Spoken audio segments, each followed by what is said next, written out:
Good evening. This is CTV News for Friday, January 30th. I'm Rochelle Metzger. And I'm Byron Scott. Thank you for joining us tonight. A family seeks justice for a woman who lost her life while riding on the Metro. You may recall a Yellow Line train filled with smoke inside the L'Enfant Plaza station earlier this month. 61-year-old Carol Glover died during the incident. Today, her sons filed a $50 million lawsuit against the Washington Metropolitan Area Transit Authority. The Glover sons spoke about the principle of filing the lawsuit. We want to seek justice not only for our family, but for this area and for everybody who rides the Metro system.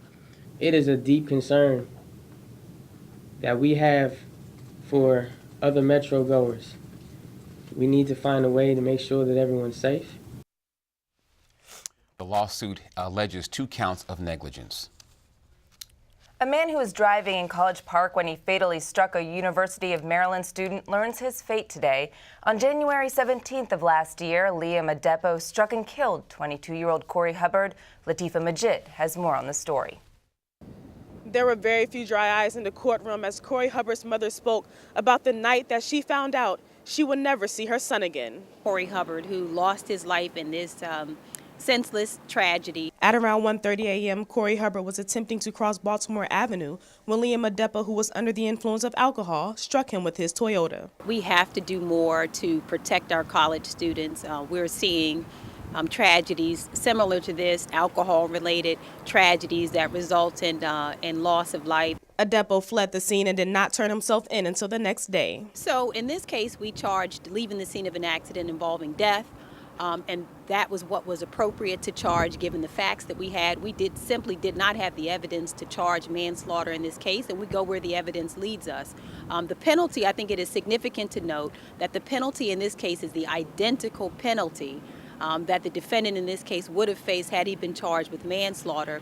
And so the result would not have been, likely would not have been a different result. Mr. Adepo was held accountable today. We believe the 2 years that he was sentenced is an appropriate sentence. As you can imagine, the family of Corey Hubbard was too emotional to speak with us, but inside the courtroom they did say that they do forgive Liam Adepo and they hope that he changes his life around, especially now that he has 2 children of his own.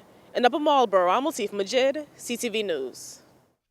After a string of fatal pedestrian collisions last year, the city of College Park reduced the speed limit along that stretch of Route 1 from 35 to 25 miles per hour.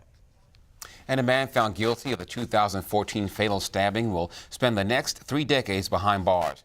38-year-old Joel Sherd was sentenced this morning to 30 years for the murder of Terrell Burton.